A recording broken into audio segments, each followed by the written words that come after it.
तो आज हम समझेंगे केमिस्ट्री चैप्टर 1 जिसका नाम है केमिकल रिएक्शन एंड इक्वेशंस, और हम चैप्टर पढ़ेंगे फिजिक्स का जिसका नाम है लाइट। तो मैं आज वो छोटी छोटी चीज़ें आपके सामने रखूंगा जो इम्पॉर्टेंट होती हैं, जिनसे आपसे क्वेश्चंस पूछे जा सकते हैं। तो एक छोटा सा क्विक रिवीजन है जिसमें आप सीखेंगे कि हमें इस चैप्टर में क्या क्या देखना है और क्या क्या समझना है। इसके बाद लाइट चैप्टर में आएंगे और लाइट की जो भी चीज़ें होंगी, फार्मूले हैं या जनरली जो भी क्वेश्चन बनता है वहाँ से बात करते हैं। ठीक है, तो as a short review start करते हैं हम सबसे पहले चैप्टर नंबर 1 को। चैप्टर नंबर 1 नेम क्या है? Chemical reaction and equation. Chemical reaction and equation हमने आपको समझाया। केमिकल का मतलब क्या? केमिकल का मतलब कोई भी कंपाउंड है, कोई भी एलिमेंट है, कोई भी मेटल है, या एलिमेंट में दोनों आ सकते हैं। एलिमेंट में मेटल, नॉन मेटल और मेटल वाइड्स आ सकते हैं। आपका नॉन मेटल भी हो सकता है। ठीक, साथ में आप एटम के साथ में एटम रख सकते हैं। यहाँ पे आप रख सकते हो आयन। ये जितना भी पोर्शन होता है हमारे लिए क्या है? ये सारा कुछ केमिकल है। सारा कुछ क्या है? केमिकल है। रिएक्शन का मतलब होता है चेंज। रिएक्शन का मतलब होता है चेंज। और ये चेंज कब आएगा? जब क्या होगा, आपस में ये लोग क्या करेंगे? इंटरैक्ट करेंगे। जब ये लोग आपस में क्या करेंगे? इंटरैक्ट करेंगे, तभी कोई नई चीज बनेगी। ठीक। इक्वेशन का मतलब क्या होता है? इस इक्वेशन का मतलब होता है रिप्रेजेंटेशन। क्या मतलब होता है? रिप्रेजेंटेशन। रिप्रेजेंटेशन किसका? Representation of reaction. किसके फॉर्म में? इन सिंबल्स ऑफ एलिमेंट। एलिमेंट्स के सिंबल बनाते जाएंगे और क्या करेंगे? रिएक्शन को लिख देंगे। जैसे अगर हम एक रिएक्शन की पार्ट की बात करें तो रिएक्शन में कुछ क्या होते हैं? रिएक्टेंट्स होते हैं, और रिएक्टेंट्स मिलकर के क्या बनाते हैं? प्रोडक्ट्स बनाते हैं।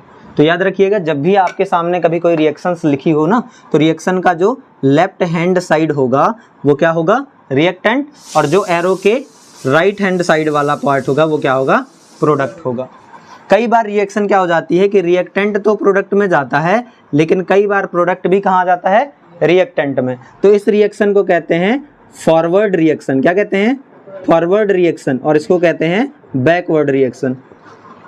तो फॉरवर्ड रिएक्शन का रिएक्टेंट R होगा और बैकवर्ड रिएक्शन का रिएक्टेंट P होगा। मतलब अगर उलट के आ रहे हैं, वापस आ रहे हैं, तो रिएक्टेंट भी बदल जाएगा।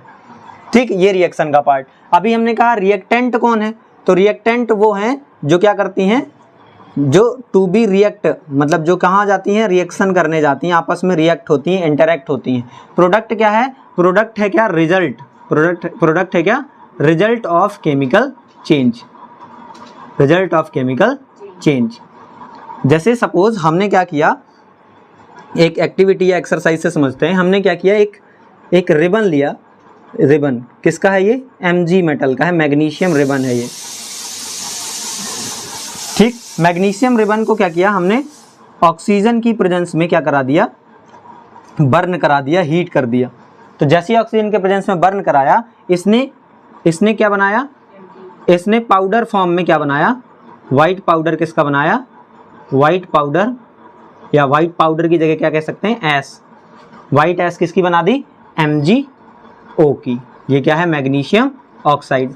तो यहाँ पर एक क्वेश्चन जनरली आपसे पूछ लिया जाता है कि while burning magnesium ribbon we need to first clean ribbon with the sandpaper. Sandpaper को हिंदी में रेत मार भी कहते हैं, जिससे आप क्या करते हो? कोई भी जो रस्ट है या कोई भी इम्प्योरिटी है या कोई भी वहाँ पे ऐसी चीज़ें हैं जिनको हमें नहीं चाहिए, अवॉइड करना है, तो उसको हम क्या करते हैं? रेत मार से घिस करके क्लीन कर देते हैं, साफ़ कर देते हैं। ये वही कहानी है कि आपको मैग्नीशियम रिबन को साफ़ क्यों करना पड़ रहा है, क्लीन क्यों करना पड़ रहा है जलाने से पहले।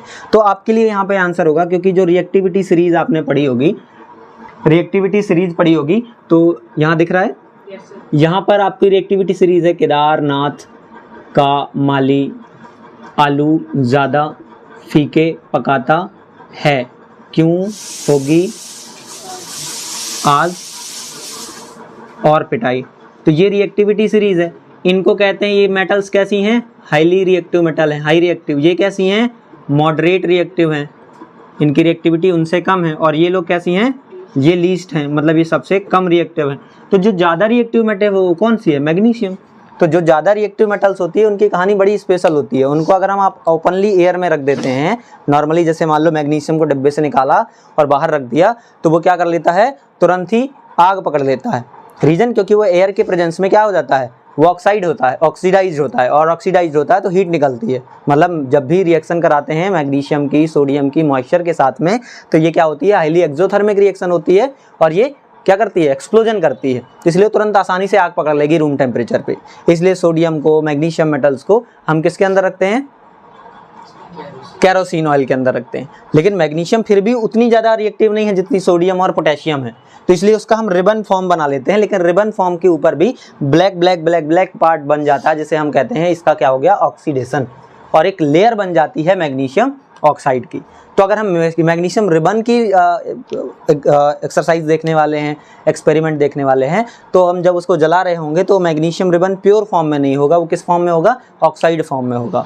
इसलिए हमें जो रिजल्ट मिलना चाहिए था वो नहीं मिलेगा। तो फिर हम उसको क्या करेंगे, पहले क्लीन करेंगे, फिर उसको बर्न करेंगे। तो एक ब्राइट लाइट के साथ, डैजलिंग फ्लेम के साथ जलेगा, और जो व्हाइट प्रेसिपिटेट बन के निकलेगा, पाउडर निकल के आएगा, ऐश बन के आएगी, वो किसकी होगी, MgO की। तो अगर इन दोनों की रिएक्शंस को लिखना चाहूँ तो मैं कैसे लिख सकता हूँ, Mg + O2, और ये बनाएगा क्या, MgO।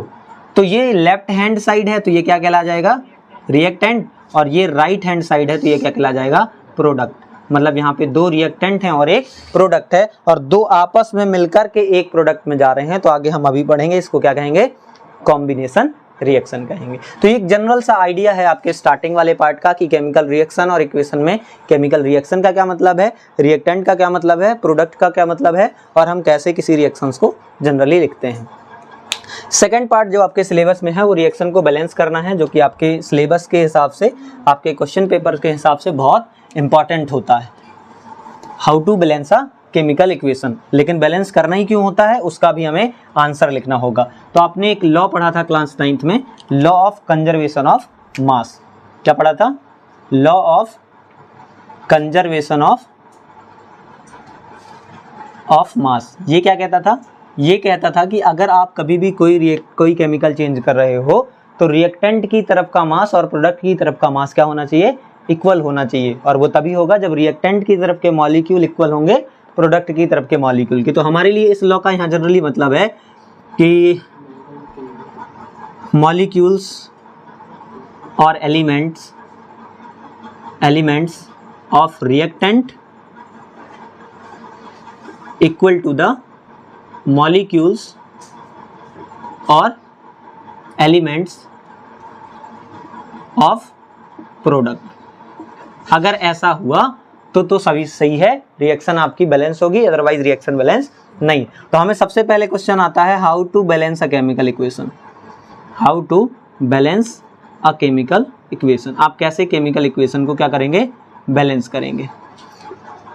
तो उसके भी कई सारे तरीके हैं। जैसे आप क्या करते हो, जैसे मान लो हमने यहाँ पे कोई भी एक रिएक्शन ले लेते हैं, हमने ले लिया अभी जो ली थी Mg + O2 और क्या बना दिया, MgO। तो सबसे पहले हमें ये चेक करना है क्या ये रिएक्शन बैलेंस है या नहीं है। तो हम क्या करेंगे, छोटी सी टेबल तुरंत बनाते हैं, टेबल, और उसमें क्या करते हैं, हम लिखते हैं कि यहाँ पर क्या है, एलिमेंट्स हैं, यहाँ पर क्या है, यहाँ पर रिएक्टेंट साइड में है, और यहाँ पे क्या है, प्रोडक्ट साइड में। तो रिएक्टेंट अगर एलिमेंट्स की बात करें तो हमारे पास Mg है और क्या है, ऑक्सीजन है। रिएक्टेंट साइड में Mg कितने हैं, तो ओवरऑल हमें 1 Mg दिख रहा है, प्रोडक्ट साइड में भी हमें 1 Mg दिख रहा है। O की बात करें तो यहाँ कितने दिख रहे हैं, 2, और यहाँ कितना दिख रहा है, 1। मतलब ये तो बैलेंस है लेकिन ऑक्सीजन बैलेंस नहीं है। तो हम सबसे पहले ऑक्सीजन को बैलेंस करेंगे। तो मैं पूरा तरीका नहीं लिख रहा, मैं सिर्फ आपको एक आइडिया दे रहा हूँ कि जब बैलेंस करना होता है तो यहाँ देखो कितने ऑक्सीजन है, 2, यहाँ कितने हैं, 1, तो इसके आगे क्या लगा दो, यहाँ पे 2। हाँ, एक बात याद रखना, जैसे MgO लिखा है और ऑक्सीजन को 2 करना, तो हम यहाँ नीचे 2 नहीं लगा सकते। नीचे 2 लगाने का मतलब है 1 Mg जिसके पास 2 ऑक्सीजन है, और एक ऑक्सीजन पे -2, एक ऑक्सीजन पे -2, तो इस पे टोटल कितना आ जाएगा, +4, जो कि पॉसिबल नहीं है। तो फॉर्मूला हम गलत नहीं कर सकते, हम इसीलिए आगे लगाएंगे, जो भी लगाएंगे आगे लगाएंगे। इसको कहते हैं स्टोकियोमेट्री। क्या कहते हैं, स्टोकियोमेट्री या कॉफिशिएंट। जिस स्पीसीज का लगाना है उसके आगे ही लगाएंगे। अब हमने जब ऐसा किया तो हमें पता चला ऑक्सीजन तो 2 हो गए, लेकिन मैग्नीशियम क्या हो गया, प्रोडक्ट साइड में कितने हो गए, 2। अभी ऑक्सीजन बैलेंस है लेकिन क्या बैलेंस नहीं है, मैग्नीशियम। तो मैग्नीशियम को बैलेंस करने के लिए इसके आगे भी क्या कर देंगे, 2 ऐड कर देंगे, तो ये भी क्या हो जाएगा 2। तो देखो 2 2 2 2 मतलब ये क्या हो गए, बैलेंस। तब हम लिखेंगे कि हैंस रिएक्शन इज बैलेंस्ड। अब मैग्नीशियम मेटल किस में होती है, सॉलिड में।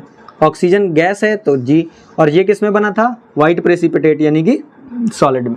तो ये रिएक्शन आपने क्या कर ली, यहाँ पे बैलेंस कर ली। कोई भी रिएक्शन आपको दी जाएगी आपको सेम ही बैलेंस करना है, सेम तरीका है, ठीक है। बस आपको क्या आना चाहिए, आपको ट्रांसलेट करना आना चाहिए। जैसे मान लो आपको एक क्वेश्चन दे दिया गया कि सबसे पहले एक दे रहा हूँ लैंग्वेज, उसको ट्रांसलेट करना है, इक्वेशन लिखनी है, फिर इक्वेशन को बैलेंस करना है। तो वो कह रहा है कि when nitrogen react with hydrogen at 773 Kelvin and 200 atm pressure, then ammonia is formed। अब आपको इसका क्या करना है, इस रिएक्शन को पहले तो आपको ट्रांसलेट करना है इस केमिकल चेंज को, फिर उसको बैलेंस करना है। जब आप इसको ट्रांसलेट करोगे, बैलेंस करोगे, तो देखो क्या मिलेगा। सबसे पहले कह रहा है नाइट्रोजन रिएक्ट कर रहा है किससे, हाइड्रोजन से। तो यहाँ लिख दो क्या, नाइट्रोजन रिएक्ट कर रहा है किससे, हाइड्रोजन से। तो यहाँ लिख दो क्या, हाइड्रोजन, एरो का साइन। अब जब भी आपको टेम्परेचर, आपको प्रेशर दिया हो तो आप उसको एरो के ऊपर और नीचे लिख सकते हैं। यहाँ पे ये कंडीशन होती है, तो जो भी कंडीशन होगी एरो के ऊपर नीचे लिख देंगे। अभी कह रहा है मिलके क्या बना रहा है, तो मिलके ये अमोनिया बना रहा है। क्या बना रहा, अमोनिया। तो अब आपका सबसे बड़ा टास्क ये आता है कि आपको क्या आना चाहिए, फॉर्मूला आना चाहिए। नाइट्रोजन का फॉर्मूला N के फॉर्म में एग्जिस्ट नहीं करता है, ये डायटोमिक होता है, 2 के फॉर्म में एग्जिस्ट करता है, N2। इस तरह से हाइड्रोजन H के फॉर्म में एग्जिस्ट नहीं करता है, किसके फॉर्म में करता है, डायटोमिक यानी 2 H2। दोनों मिलकर के बना रहे हैं क्या, अमोनिया। तो अमोनिया का फॉर्मूला आपको आना चाहिए, क्या होता है अमोनिया का फॉर्मूला, NH3। अब अगेन क्या करना है, टेबल बनानी है। अब टेबल बनाने से अच्छा ऐसे ही देख लो, यहाँ पर 2 नाइट्रोजन है, यहाँ 1 है, यहाँ पर 2 हाइड्रोजन है, यहाँ पे 3 है। तो जब भी हाइड्रोजन या किसी का नंबर ऑड इवन हो, तो पहले जैसे इसमें ज़्यादा है, इसमें 2 हाइड्रोजन, इसमें 3, तो इसके वाले 3 को यहाँ रख दो और इसके वाले 2 को यहाँ रख दो। अभी देखो चेक करो, 2 नाइट्रोजन 3 2 जा 6 हाइड्रोजन, 3 2 जा 6 हाइड्रोजन, मतलब आपकी रिएक्शन क्या हो गई, बैलेंस। अब आपको पता होना चाहिए नाइट्रोजन किस में रहती है, गैस में। हाइड्रोजन किस में रहती है, गैस में। अमोनिया भी किस में रहती है, गैस में। तो जब आपका स्टेट सेम हो तो इसे होमो रिएक्शन कहते हैं, होमोलोगस या होमोजीनियस रिएक्शन कहते हैं। Gas gas gas homogeneous, solid solid solid homogeneous, liquid liquid liquid homogeneous, solid gas solid heterogeneous. मतलब आपका स्टेट क्या हो गया, बदल गया। ठीक है, तो हमने रिएक्शन ट्रांसलेट करना भी सीख लिया, रिएक्शन बैलेंस करना भी सीख लिया। तो हमें उसके लिए क्या आने चाहिए, फॉर्मूले। कोई भी आपको फॉर्मूला रैंडम दे दिया जाता है, आपको उसका आंसर आना चाहिए। जैसे एसिटिक एसिड सबसे ज़्यादा कंफ्यूजिंग रहता है, तो एसिटिक एसिड का होता है CH3COOH। अगर ये कह रहा है सोडियम एसीटेट, तो एसिटिक एसिड से एसीटेट बनाना मतलब CH3COO माइनस और H+ कर देना, तो ये क्या है हमारा एसीटेट है। अब सोडियम लगाना है तो 1 माइनस है, तो 1 माइनस के साथ 1+ लग जाएगा, मतलब CH3COO Na हो जाएगा, ये सोडियम एसीटेट होता है। अगर यहाँ पे हम +2 चार्ज वाले ले आते तो फिर इसको क्या करना पड़ता, 2 टाइम्स करना पड़ता। जैसे सोडियम क्लोराइड का फॉर्मूला क्या होता है, NaCl, और मैग्नीशियम क्लोराइड का MgCl2। Cl2 क्यों करने पड़े, क्योंकि Mg में +2 चार्ज था और +2 चार्ज को बैलेंस करने के लिए -2 चाहिए, इसलिए हम 2 बार क्लोरीन को लेके आए। अभी आता है आपका जो टॉपिक, वो है types of reaction. Types of reaction, तो आपको टाइप्स ऑफ रिएक्शन में सबसे पहले पढ़ाया जाता है कॉम्बिनेशन रिएक्शन। क्या पढ़ाया जाता, कॉम्बिनेशन रिएक्शन। कॉम्बिनेशन रिएक्शन का याद रखने का तरीका भी आपको बताया था, कंबाइन होना। कॉम्बिनेशन मतलब कंबाइन होना का मतलब ऐड होना मतलब जुड़ना। जब 2-4 लोग जुड़ करके एक बन जाए उसे क्या कहेंगे, कॉम्बिनेशन। मतलब जब हम मैनी रिएक्टेंट से कहाँ चलेंगे, सिंगल प्रोडक्ट में चलेंगे, तब हमारा क्या होगा, वो कॉम्बिनेशन रिएक्शन। जैसे मान लो हमारे पास A है, B है, और ये दोनों मिलके क्या बना रहे हैं, AB, तो इसे हम कहते हैं क्या, कॉम्बिनेशन रिएक्शन। अभी थोड़ी देर पहले हमने एग्जांपल देखा था, Mg + O2 मिलके बना रहे थे क्या, MgO, बैलेंस भी करा था इसको। तो ये जो एग्जाम्पल था किसका था, कॉम्बिनेशन रिएक्शन का, क्योंकि दो रिएक्टेंट मिलके एक सिंगल प्रोडक्ट बना रहे हैं। तो ऐसी सारी रिएक्शन जिसमें बहुत सारे रिएक्टेंट मिलके एक प्रोडक्ट बनाए उनको क्या कहते हैं, कॉम्बिनेशन रिएक्शन। तो डिफाइन करना है तो कैसे कहेंगे, all those reaction in which many reactants combine each other to form a single product is called combination reaction. ऐसी रिएक्शन जिनमें अलग अलग रिएक्टेंट मिलके एक प्रोडक्ट बनाते हैं उसे हम कॉम्बिनेशन रिएक्शन कहते हैं जनरली, ठीक है। अभी इसके बाद जो सेकंड आपके पास आती है उसे कहते हैं डीकंपोजिशन रिएक्शन। क्या कहते हैं, डीकंपोजिशन रिएक्शन। तो अगर हम डीकंपोजिशन रिएक्शन की बात करें तो डीकंपोजिशन, डी मतलब अलग होना, कंपोजिशन मतलब कंपोजिशन का, कंपोजिशन मतलब जिनसे मिलके बना है। तो कंपोजिशन को अगर अलग कर देंगे तो उसे कहेंगे हम डीकंपोजिशन। और अलग करने का मतलब है कि हम सिंगल रिएक्टेंट से कहाँ जा रहे हैं, मैनी प्रोडक्ट में। सिंगल रिएक्टेंट से कहाँ जा रहे हैं, मैनी प्रोडक्ट में। और जब सिंगल रिएक्टेंट से मैनी प्रोडक्ट में जाओगे तो जैसे आपने ए बी बनाया था ना, ए बी को ही क्या कर दो, ब्रेक कर दो, ए और ए प्लस बी कर दो, ए प्लस बी कर दो, तो क्या बन जाएगा आपका, ज़्यादा प्रोडक्ट बन जाएंगे। जैसे आपने मान लो यहाँ पे ले लिया आपने CaCO3, क्या है ये है कैल्शियम कार्बोनेट, ये है क्या मार्बल, ये है क्या लाइमस्टोन। बहुत सारे नेम है तो नेम से फॉर्मूले में डिस्टरबेंस नहीं चाहिए। Calcium carbonate, marble, limestone. इसको अगर हम क्या करते हैं हाई टेम्परेचर पे हीट, तो जैसे ही हीट करते हैं तो ये बना लेता है CaO और CO2। ये तो आपका लाइमस्टोन मान लो, ये क्या है लाइम स्टोन, ये क्या है क्विक लाइम है, ये क्या है क्विक लाइम, क्विक लाइम। इसी को कहते हैं कैल्शियम ऑक्साइड। क्या कहते हैं, कैल्शियम ऑक्साइड। तो देखो सिंगल रिएक्टेंट था और दो प्रोडक्ट बन रहे हैं, तो सिंगल रिएक्टेंट से दो प्रोडक्ट, टू प्रोडक्ट बन रहे हैं, इसका मतलब ये क्या है, डीकंपोजिशन रिएक्शन है। अब डीकंपोजिशन भी अलग अलग टाइप का हो सकता है। सबसे पहला तो कौन सा होता है, thermal decomposition. Thermal decomposition, thermal decomposition में थर्मल का मतलब है क्या, हीट, मतलब ऐसा डीकंपोजिशन जो हीट की प्रेजेंस में होता है, ऐसा डीकंपोजिशन जो हीट की प्रेजेंस में होता है उसे थर्मल कहते हैं। जैसे अभी अभी हमने यही एग्जांपल लिया था ना, तो ये किसका एग्जांपल है, ये थर्मल डीकंपोजिशन का एग्जांपल है। आपको एग्जांपल आना चाहिए, एक एक तो एटलीस्ट आना चाहिए कि अगर हीट करेंगे तो क्या होगा। ऐसी तरह से आप Fe2O3 को हीट करते हो तो अलग अलग प्रोडक्ट बनते हैं, आप लेड नाइट्रेट को हीट करते हो तो अलग अलग प्रोडक्ट बनते हैं। तो ऐसी सारी रिएक्शन जिसमें डेल्टा या हीट लिखा हो, डेल्टा या फिर हीट लिखा हो, उसको कहते हैं हम थर्मल डीकंपोजिशन रिएक्शन। दूसरा जो आता है आपका एग्जाम्पल वो आता है किसका, इलेक्ट्रोलाइटिक, इलेक्ट्रोलाइटिक डीकंपोजिशन। इलेक्ट्रोलाइटिक का मतलब यहाँ पर क्या है, इलेक्ट्रोलाइटिक का मतलब है इलेक्ट्रिसिटी, इलेक्ट्रोलाइटिक का मतलब है इलेक्ट्रिसिटी। आप इलेक्ट्रिसिटी की प्रेजेंस में क्या करा दो, डिकम्पोज। अब इलेक्ट्रिसिटी कैसे लाओगे, जैसे मान लो आपको एक्टिविटी जो दी गई थी आपकी बुक में वो वाटर की थी, कि आपने क्या किया था, एक बीकर लिया था, उस बीकर में क्या किया आपने, दो ऐसे इलेक्ट्रोड लगा दिए, यहाँ पर भी और यहाँ पर भी। इधर से क्या किया आपने, इसको 6 वोल्ट की बैटरी से कनेक्ट कर दिया, एक में प्लस बना लिया एक में माइनस बना लिया, इस पे भर दिया क्या वाटर, और इसके ऊपर से ढक दी क्या टेस्ट ट्यूब, क्या ढक दी टेस्ट ट्यूब, ग्लास की खाली टेस्ट ट्यूब। तो अब जितने में पानी का लेवल होगा वाटर लेवल भरा होगा बराबर में। अभी क्या हुआ, जैसे ही रिएक्शन स्टार्ट हुई, जैसे ही क्या हुआ रिएक्शन स्टार्ट हुआ, वाटर का ब्रेक डाउन चालू हो गया, वाटर का क्या चालू हो गया, ब्रेक डाउन। तो हमने किसकी प्रेजेंस ली यहाँ पे, इलेक्ट्रिसिटी।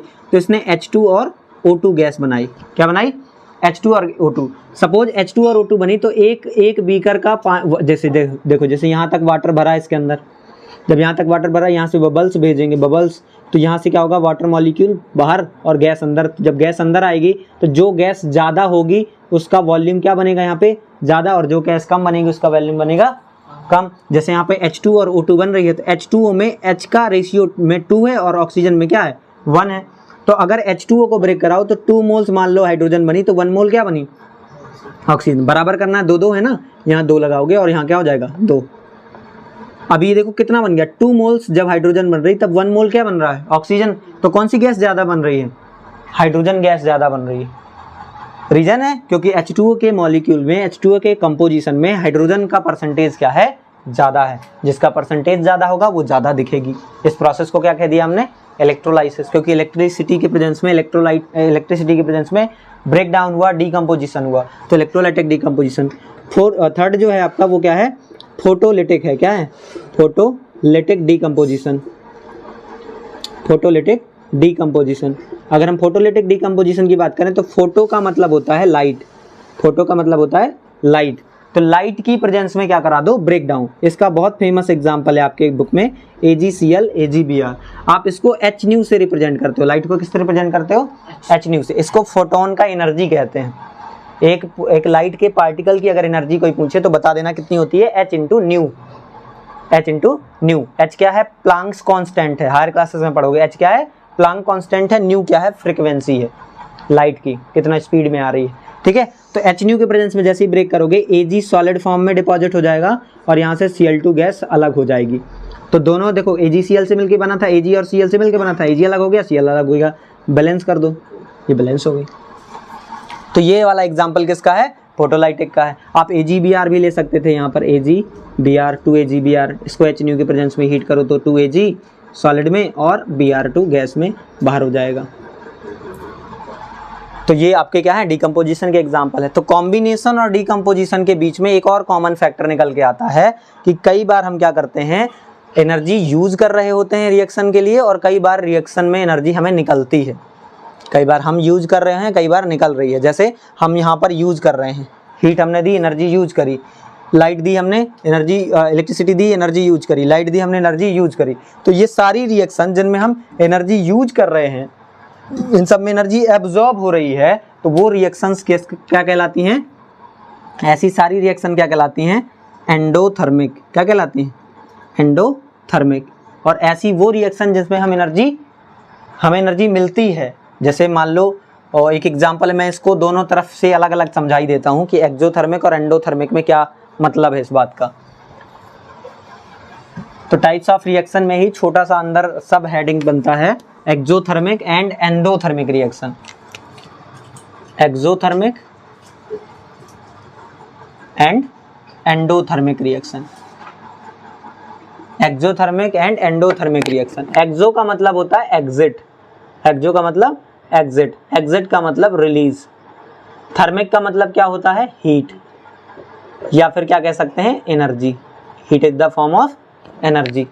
एंडो का क्या मतलब है, एंडो का मतलब है इन, इन का मतलब एब्जॉर्ब, एब्जॉर्ब, ठीक है। तो थर्मिक का मतलब अभी भी बताया क्या है, हीट और एनर्जी। तो मतलब सारी कैसे समझाएंगे कि all those reaction in which heat और energy is release is called endothermic reactions are called endothermic reaction, but all those type of reaction in which energy is absorbed is called endothermic reaction। जैसे मान लो हमने कहा हमारे पास है CaO, इसको क्या कहते थे, क्विक लाइम, इसको हमने वाटर के साथ में ऐड कर दिया। जैसे ही वाटर के साथ में ऐड किया, इसने बनाया CaOH होल ट्वाइस, और साथ में निकली क्या, हीट, साथ में निकली हीट। तो ये कहलाता है क्विक लाइम, ये क्या कहलाता है, क्विक लाइम। ये कहलाता है स्लेक्ड लाइम। क्या कहलाता है, स्लेक्ड लाइम। तो क्विक लाइम है, स्लेक्ड लाइम है, ये जो है ये किसके काम में आता है, ये वाइट वॉशिंग के काम में आता है, पुताई करने के काम में आता है। तो कई बार क्वेश्चन बनता है कि a compound X is dissolved in the water which is used for the white washing. तो उसका मतलब आपको समझना पड़ेगा कि X को आपने H2O में डिजॉल्व किया तो एक कंपाउंड बना जिसको हमने किस में यूज किया, वाइट वॉशिंग में, ठीक है। तो ये आपको समझना पड़ेगा कि X क्या है यहाँ पे, क्विक लाइम है। कई बार ऐसा कहता है कि हमने एक कैल्शियम का ऑक्साइड लिया, उसको वाटर में डिजॉल्व किया तो कंपाउंड X बना, उस कंपाउंड X का यूज करते हैं। तो आपको ये समझना पड़ेगा कि किस बात के लिए कह रहा है। अगर पहले यहाँ कह रहा है X और कह रहा है जो बना उसको यूज किया, तो आपको ये वाला बताना है। फिर कह रहा है अगर हमने कैल्शियम का ऑक्साइड लिया, वाटर में डिजॉल्व किया, X बना, जिसको हम किस में यूज कर रहे हैं, वाइट वॉशिंग में, तब फिर आपको ये लिखना है। तो ये आपको ध्यान रखना पड़ेगा। इसमें हीट निकली है तो ये क्या है, आपका एक्सोथर्मिक रिएक्शन है। इसमें हीट निकली तो ये क्या है, एक्सोथर्मिक। इसी का हमने ब्रेक डाउन किया था, अगर आपको याद हो, CaCO3 का क्या किया, ब्रेक डाउन किया, क्या बनाया, CaO प्लस CO2। तो हमने इसमें हीट को क्या किया, इसको दिया है, इसने इस हीट को एब्जॉर्ब किया है, तो ये किसका एग्जाम्पल हो गया, एंडोथर्मिक का। अभी इसमें लाइट वाला भी एग्जाम्पल लिख सकते हैं और इलेक्ट्रिसिटी वाला भी एग्जाम्पल ले सकते हैं। जैसे मान लो हमने कहा C6H12O6 है और इसको O2 की प्रेजेंस में हमने क्या किया, रिएक्शन कराई, तो बनाया CO2 और H2O, और साथ में क्या निकाल दी इसने, एनर्जी। क्या निकाल दी, एनर्जी। ये क्या है, ये एरोबिक रिस्पायरेशन है। ये क्या है, एरोबिक रिस्पिरेशन। तो एरोबिक रिस्पिरेशन होता क्या है कि ऑक्सीजन की प्रेजेंस में जो हमारे बॉडी के अंदर कार्बोहाइड्रेट मॉलिक्यूल्स हैं, ग्लूकोज मॉलिक्यूल्स हैं, उनका ब्रेक डाउन करके क्या बनाना, एनर्जी बनाना, क्या कहलाता है, एरोबिक रिस्पिरेशन कराता है, एरोबिक रिस्पिरेशन कहलाता है। तो मुझे जरा बताओ ये कौन से टाइप का एग्जांपल है, एक्सोथर्मिक का है या एंडोथर्मिक का है? ये क्योंकि एनर्जी निकल रही है ना, तो या तो हीट निकले या तो एनर्जी निकले, दोनों बात एक ही है। तो दोनों ही एग्जांपल्स किसके हैं यहाँ, एक्सोथर्मिक के हैं। कई बार इसीलिए यहाँ पर क्वेश्चन आता है, इसी बात से क्वेश्चन आता है कि why respiration is considered as an exothermic reaction। ये क्वेश्चन बहुत इंपॉर्टेंट है, आता ही आता है आपके एग्जाम में। तो why respiration is considered as an exothermic reaction, तो उसका रीजन है क्योंकि रेस्पिरेशन में जब ग्लूकोज मॉलिक्यूल का ब्रेकडाउन होता है ऑक्सीजन के प्रेजेंस में, तो कार्बन डाइऑक्साइड और हाइड्रोजन के साथ में एनर्जी का फॉर्मेशन होता है, और क्योंकि एनर्जी का फॉर्मेशन हो रहा है इसलिए ये किसका एग्जाम्पल हो गया, एक्सोथर्मिक का एग्जाम्पल हो गया। इसके पहले मैंने अभी थोड़ी देर पहले डिस्कस किया है कॉम्बिनेशन और डीकम्पोजिशन रिएक्शन, तो वहां से भी क्वेश्चन बोला जाता है कि why decomposition reaction is known as opposite of combination reaction. तो कॉम्बिनेशन का मतलब सिंगल से मैनी से सिंगल में, और डीकम्पोजिशन का मतलब सिंगल से मैनी में, तो जस्ट अपोजिट हो रहा है। जिसमें ए और बी मिलकर ए बी बना रहा है, उसमें ए बी टूटकर ए और बी बना रहा है वापस से। तो ये एग्जांपल्स हैं और ये थोड़ा सा कॉन्सेप्ट है एंडोथर्मिक और एक्सोथर्मिक का। अभी यहाँ पर एक और चीज़ मुझे बतानी थी कि ये जो सिलेक्ट लाइन बना है, अगर इस सिलेक्ट लाइन के साथ में हम क्या कर दें, CO2 गैस को पास कर दें, इसकी रिएक्शन कैसे करा दें, CO2 गैस से, तो ये बना लेता है CaCO3 का सॉलिड प्रेसिपिटेट। क्या बना लेता है, CaCO3 का सॉलिड, और क्या बनाता है, वाटर। तो इसकी वजह से, इसके फॉर्मेशन की वजह से जो आपका लाइम वाटर रहा, जो आपका क्या रहा, लाइम वाटर, वो कैसा हो गया, मिल्की हो गया। कैसा हो गया, मिल्की। तो आपसे क्वेश्चन पूछा जाता है कि व्हेन एक्स गैस या ए गैस और सम गैस या जो भी कह सको कि pass through a lime water then it convert into the milkious colour, तो कौन सा है, तो आपको बताना पड़ेगा वो गैस कौन सी है, CO2 गैस है। वो कंपाउंड कौन सा बना है, CaCO3 बना है। मिल्की इसलिए दिख रहा है क्योंकि उसमें प्रेसिपिटेट बना है। मिल्की क्यों दिख रहा है, क्योंकि उसमें प्रेसिपिटेट बना है सॉलिड फॉर्म में। अभी इसमें और एक मॉडिफिकेशन करते हैं कि अगर हम लाइम वाटर के अंदर CO2 गैस को किस में ले लें, एक्सेस में ले लें, एक्सेस मतलब बहुत ज़्यादा अमाउंट पास कर दें, तो फिर क्या होता है, पहले तो ये बनता है लेकिन कुछ टाइम में इसका मिल्कीनेस क्या हो जाता है, गायब हो जाता है। मिल्कीनेस गायब होने का मतलब है वहाँ बन जाना है CaHCO3 का whole twice, calcium hydrogen carbonate, और ये क्या होता है, एक्वस होता है, मतलब ये सॉल्युबल है। ये कैसा रहा, इनसॉल्युबल। तो जब इनसॉल्युबल रहा तो हमें उस सॉल्यूशन के अंदर दिखाई दिया, व्हाइट कलर था इसलिए मिल्की दिखाई दिया। ये सॉल्युबल है, उसमें मिक्स हो गया है इसलिए हमें दिखाई नहीं दिया है। तो ये थोड़ा सा इंपॉर्टेंट कॉन्सेप्ट 1, इंपॉर्टेंट कॉन्सेप्ट 2 और इंपॉर्टेंट कॉन्सेप्ट 3, ये इंपॉर्टेंट कॉन्सेप्ट है जिनसे क्वेश्चंस आपके बोर्ड एग्जाम्स तक में पूछे जाते हैं। ठीक है, ये वीडियो आपको रिकॉर्डिंग सेक्शंस में मिल जाएंगी। आगे चलते हैं। अगर हम समझें तो एंडोथर्मिक एक्सोथर्मिक हो गया। अब बात कर लेते हैं डिस्प्लेसमेंट एंड डबल डिस्प्लेसमेंट की। तो डिस्प्लेसमेंट रिएक्शंस के लिए आपको समझाया था कि अभी थोड़ी देर पहले मैंने ट्रिक लिखी थी क्या, कि केदारनाथ का माली आलू ज़्यादा फीके पकाता है, क्यों होगी आज और पिटाई। तो ये मेटल की रिएक्टिविटी सीरीज है। तो जब भी हम बात करते हैं रिएक्शन की जिसका नाम है क्या, डिस्प्लेसमेंट रिएक्शन, क्या नाम है, डिस्प्लेसमेंट रिएक्शन। तो डिस्प्लेसमेंट का मतलब होता है कि जब भी हम A को XY से रिएक्शन कराते हैं, यहाँ पर ध्यान देना A और X क्या हैं, ये दोनों मेटल्स हैं, A और X क्या हैं, मेटल है। तो जब A XY से रिएक्शन कराता है और A की रिएक्टिविटी X से क्या है, ज़्यादा है, कौन ज़्यादा है रिएक्टिव, A ज़्यादा रिएक्टिव है, तो ये क्या करेगा, इसके सॉल्यूशन से रिएक्शन करेगा और X की जगह पे लग के क्या बना लेगा, AY, और क्या अलग हो जाएगा, X अलग हो जाएगा। तो डेफिनेशन कैसे बनती है कि when a highly reactive metal react with a metallic salt solution then it displaces that metal and form its own solution. आप जनरली कह सकते हो, आपको बचपन में भी सिखाया जाता था कि जैसे हमने क्या करा, एक कंटेनर लिया, एक कंटेनर, इसमें हमने एक सॉल्यूशन भरा जो कैसा है, ब्लू कलर का है, इसे ब्लू विट्रियोल कहते हैं। क्या कहते हैं? Blue vitriol. कॉपर सल्फेट का सॉल्यूशन होता है वाटर के साथ में, इसको ब्लू विट्रियोल कहते हैं। तो कॉपर सल्फेट है, ये क्या है, CuSO4 है। अभी इसमें मैंने क्या करा, एक आयरन नेल डाल दिया। क्या डाल दिया? आयरन नेल, आयरन की एक कील डाल दी। धीरे धीरे देखा क्या कि जो ये ब्लू कलर का था वो किस में बदल गया, ये ग्रीन कलर में हो गया। किस में बदल गया? ग्रीन कलर में। अब नेल किसकी है? आयरन की। किससे रिएक्शन किया है? CuSO4 से। तो ग्रीन कलर का बन गया, इसका मतलब इसने FeSO4 बनाया होगा। और जो इसके बाहर हमने कील निकाली है, उस कील की सरफेस पे क्या डिपॉजिट हो गया होगा? कॉपर। अब हमें पता चला कि Fe हमने लिया तो ऐसा हुआ। अगर हम Fe और कॉपर की बीच की बात देखें तो Fe यहाँ पर रहता है और कॉपर यहाँ पे आता है। और हमें पता है ये लोग हाईली रिएक्टिव हैं और ये लोग लीस्ट रिएक्टिव हैं। तो आयरन और कॉपर में क्या रिलेशन है कि copper is less reactive than iron, या ऐसा iron is more reactive than copper. तो जब मोर रिएक्टिव है तो कॉपर को उसके सोल्यूशन से क्या कर देंगे? डिस्प्लेस। यानी कि अगर हम Fe की रिएक्शन किससे करा रहे हैं? CuSO4 के साथ में, तो ये बना ले रहा है FeSO4 प्लस Cu। तो ये क्या है? Iron metal. और सॉल्यूशन पहले किसका था? कॉपर सल्फेट का। अब किसका हो गया? आयरन सल्फेट का। तो आयरन ने कॉपर को उसी के सॉल्यूशन से क्या कर दिया? डिस्प्लेस कर दिया। इस रिएक्शन को कहते हैं डिस्प्लेसमेंट रिएक्शन। आपको बस ये ध्यान देना है कौन सी मेटल कौन सी रिएक्टिव है, कौन सी लेस रिएक्टिव।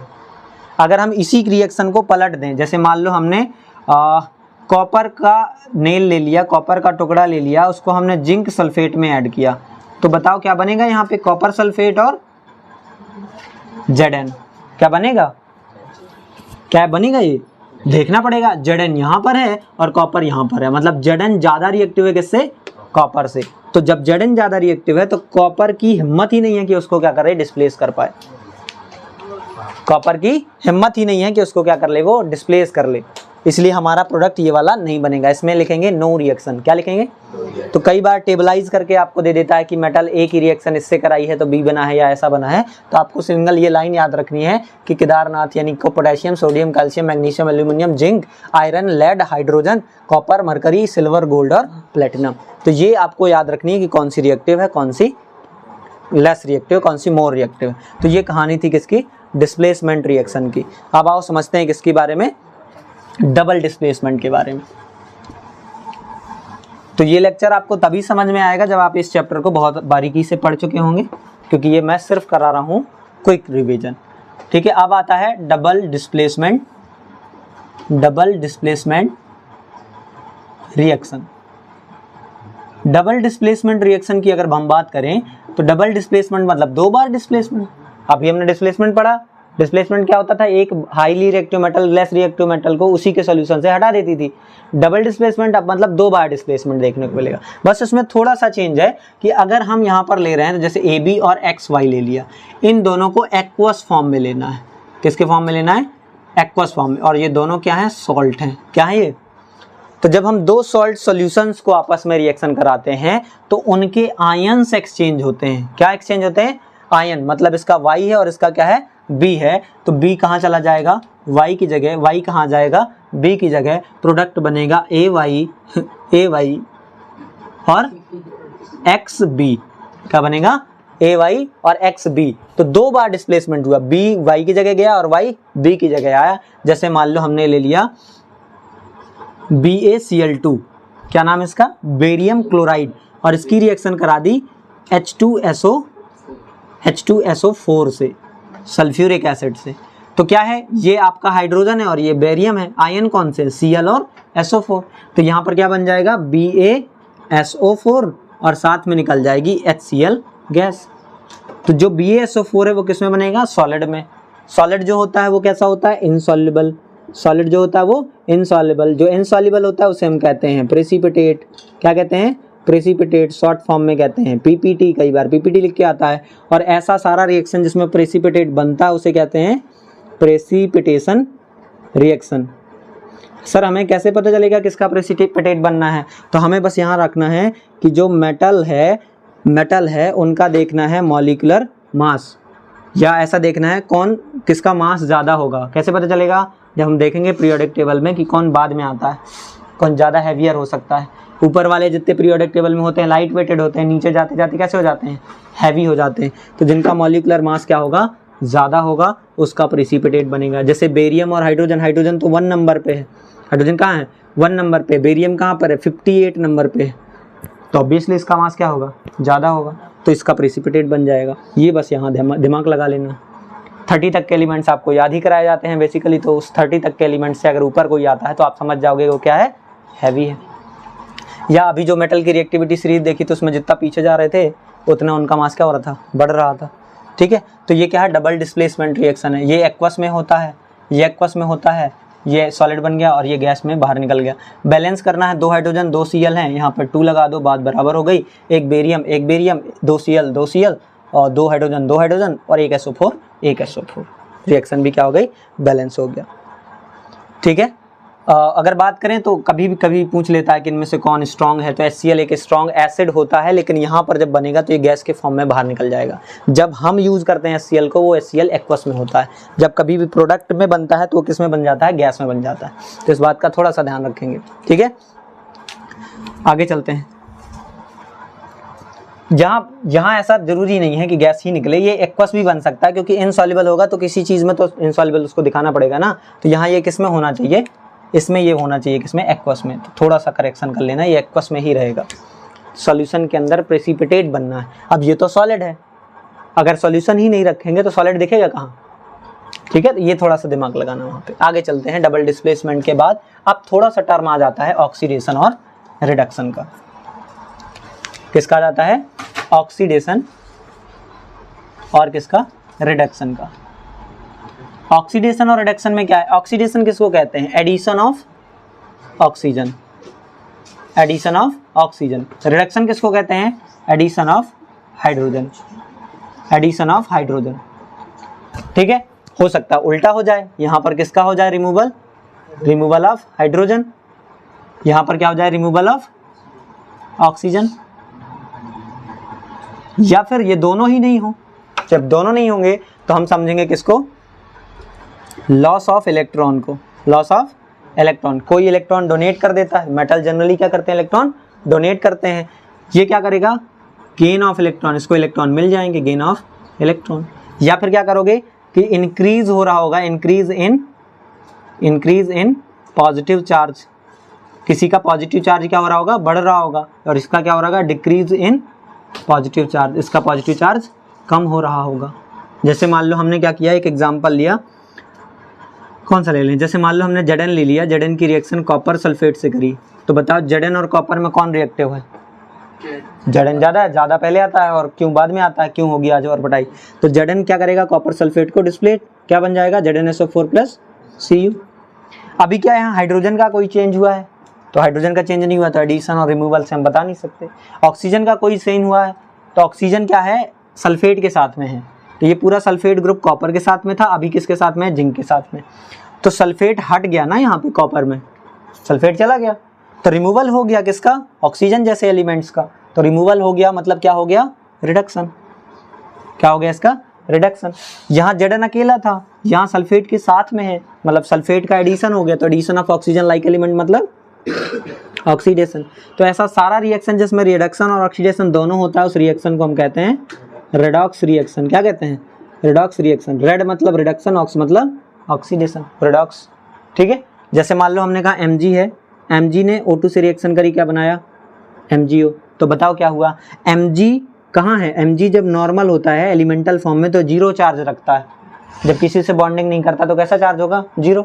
लेकिन यहाँ ऑक्सीजन से बॉन्डिंग कर रखी है और ऑक्सीजन का चार्ज होता है -2, तो Mg का चार्ज होगा +2। तो देखो इंक्रीज इन पॉजिटिव चार्ज, 0 से +2 चला गया, इंक्रीज इन पॉजिटिव चार्ज मतलब क्या हो गया? ऑक्सीडेशन। और ये 0 था, 0 से कहाँ चला गया? -2, तो इसका क्या हो गया? रिडक्शन। तो जब एक रिएक्टेंट ऑक्सीडेशन में जा रहा हो और एक रिएक्टेंट रिडक्शन में जा रहा हो तो उस रिएक्शन को कहते हैं रिडॉक्स। जैसे हमारे पास ZnO है, उसकी कार्बन से रिएक्शन कराई तो उसने Zn बनाया और कार्बन मोनो ऑक्साइड बनाया। तो Zn में +2 चार्ज होगा क्योंकि ऑक्सीजन में कितना है? -2। कार्बन में कितना है? 0। यहाँ कार्बन में कितना हो जाएगा +2, यहाँ कितना है -2, ठीक है। ये किस में हो गया 0 में, तो +2 से 0 और 0 से -2, सॉरी 0 से +2, 0 से +2, तो इसका क्या हुआ +2 से 0 मतलब डिक्रीज इन पॉजिटिव चार्ज मतलब रिडक्शन, और इसका 0 से +2 मतलब ऑक्सीडेशन। तो आपको आसान फाइंड करना कि ऑक्सीडेशन कहाँ हुआ, रिडक्शन कहाँ हुआ। एक और बात, जैसे मान लो मैं किसी को ऑक्सीडाइज करा रहा हूँ या मेरी वजह से कोई ऑक्सीडेशन कर रहा है तो मैं ऑक्सीडाइजिंग एजेंट हूँ, मेरी वजह से कोई रिडक्शन कर रहा है तो मैं क्या हूँ, रिड्यूसिंग एजेंट हूँ। तो जो रिड्यूसिंग एजेंट होगा वो खुद का ऑक्सीडेशन करेगा, दूसरे का रिडक्शन करेगा। जो ऑक्सीडाइजिंग एजेंट होगा वो खुद का क्या करेगा, रिडक्शन करेगा, दूसरे का क्या करेगा, ऑक्सीडाइज करेगा। ऑक्सीडेंट और रिडक्टेंट क्या होते हैं, जो ऑक्सीडेशन कर रहे हो ऑक्सीडेंट हैं, जो रिडक्शन कर रहे हैं वो रिडक्टेंट है। तो ये जनरली। अब डेली लाइफ में ऑक्सीडेशन का क्या इंपॉर्टेंट है, तो ऑक्सीडेशन का इंपॉर्टेंस में आपको एक आता है कोरोजन और एक आता है रेंसिडिटी, एक आता है कोरोजन और एक आता है रेंसिडिटी। तो अगर हम बात करें किसकी, कोरोजन की, तो कोरोजन का मतलब क्या होता है, जब भी कोई हम मेटल लेते हैं तो मेटल के ऊपर वाली सरफेस क्या हो जाती है, खप जाती है, खत्म हो जाती है। तो when surface of metal eaten by या eaten up by moisture, water और air, then it is called corrosion, it is called corrosion। इसको क्या कहते हैं, कोरोजन। जैसे आपको आयरन है, आयरन ने रिएक्शन करी H2O के मॉलिक्यूल से, NH2O ले लिए, XH2O ले लिए, तो इसने क्या बना लिया, Fe2O3.XH2O। मतलब क्या हुआ, यहाँ पर मान लो O2 से रिएक्शन कर ली और यहाँ पर XH2O मॉलिक्यूल ले लिए, तो इस पर्टिकुलर फॉर्मूले को क्या कहते हैं, रस्ट कहते हैं। ये कैसा होता है, रेडिश, ये कैसा होता है, रेडिश ब्राउन कलर का, कैसा होता है, रेडिश ब्राउन कलर का होता है, इसको रस्ट कहते हैं और इस प्रोसेस को कोरोजन कहते हैं। आपका सिल्वर भी कोरोजन करता है, ठीक है, आपका क्या और कौन सा, कॉपर भी करता है, ठीक है। स्टैच्यू ऑफ लिबर्टी किसका बना है, स्टैच्यू ऑफ लिबर्टी सिल्वर का बना है, ठीक है। तो इस तरह से चेंजेस होते हैं। दूसरा एग्जांपल किसका मैंने अभी देना था, रेंसिडिटी का मतलब, रेंसिडिटी का मतलब तो क्या कहेंगे, when fats and carbohydrates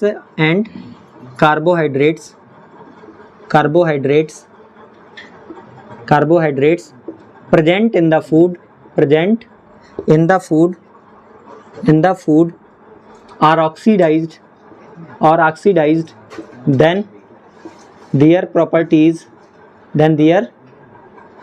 then their properties such as smell, color or taste changed, and they become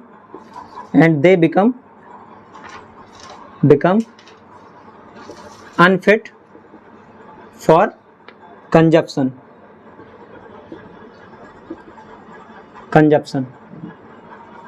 This process is called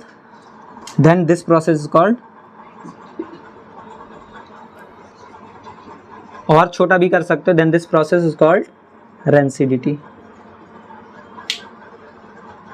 rancidity. क्या क्या तरीका है रेंसिडिटी को रोकने के लिए, खाने को ख़राब होने से बचाने के लिए, तो आप नॉर्मल जानते हो, खाने को ढक कर रखना चाहिए, ढकने के साथ में उसको एयर टाइट कंटेनर में रखना चाहिए ताकि ऑक्सीजन से ज़्यादा रिएक्शन ना कर पाए, उसको फ्रीजर में रखना चाहिए ताकि ज़्यादा खाना ख़राब ना हो, दूध वगैरह को बॉईल करते रहना चाहिए ताकि वो ख़राब ना हो। दूसरा आप क्या कर सकते हो, जैसे जो चिप्स और कुरकुरे और इस तरह के जो फूड मटेरियल पैक करके आते हैं, पैकेट्स में आते हैं, सप्लाई करते हैं, उसके जो पैकेट्स होते हैं उनके अंदर एक गैस फ्लश करी जाती है, वो गैस नाइट्रोजन होती है। नाइट्रोजन गैस इनर्ट गैस होती है क्योंकि वो रिएक्शन नहीं करती, लेकिन हम इसको नोबल गैसेस नहीं बता सकते, वो रिएक्ट नहीं करती जल्दी, इसलिए क्या करेगा कि हम नाइट्रोजन जब फ्लश कर देंगे तो कुरकुरे चिप्स जो है उसके अंदर जो फैट है, ऑयल है या जो भी है वो ऑक्सीडाइज होने से बच जाएगा और जो हम चिप्स वगैरह हैं वो प्रॉपरली फ्रेश यूज कर पाएंगे। कभी देखना, जब एक चिप्स का पैकेट लेके आओ तो उसकी गैस बाहर निकाल दो, एक छेद कर दो उसमें, गैस बाहर निकाल दो और उसको रख दो कुछ दिन के लिए। फिर जब आप उसको खोल के देखोगे तो वो पूरे में फंगस लग गया होगा, फफूंद लग गई होगी। आम जिंदगी में इसको भुंडा लगना कहते हैं। ठीक है, उसमें देखा होगा white white white white layer, उसको तो नहीं खाओगे ना। वो इसलिए हो गया क्योंकि उसने क्या कर लिया, ऑक्सीडेशन, उसने क्या कर लिया, ऑक्सीडेशन। अगर वो N2 गैस रही आती तो वैसा नहीं करता। तो इस पूरे चैप्टर में आपके पास इतना ही कुछ है, इतनी ही चीज़ें आपको देखनी है, इसी के अंदर दिमाग लगाना है। इसको कई तरह से पूछा जा सकता है आपको बदल बदल के, तो वो तभी बनेगा जब आप क्वेश्चंस की प्रैक्टिस करेंगे। जितने आपको क्वेश्चंस प्रैक्टिस करने मिले उतने कम रहते हैं, क्योंकि जितने नए क्वेश्चन आएंगे उतना नया दिमाग चलाना पड़ेगा। ठीक है, तो इस चैप्टर के लिए ऑल द बेस्ट, ये बहुत अच्छा चैप्टर है।